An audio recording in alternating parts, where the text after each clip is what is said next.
ওরে শ্যামলা বরণ গায়েরই রং দীঘল কালো চুল, দুই নয়নের আলো যেন বেহেশতেরি ফুল।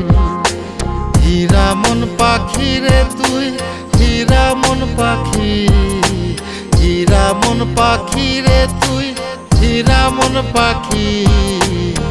তোর আশায় আশায় আমি কণ্ঠ চাইয়া থাকি, তোর আশায় আশায় আমি কণ্ঠ চাইয়া থাকি।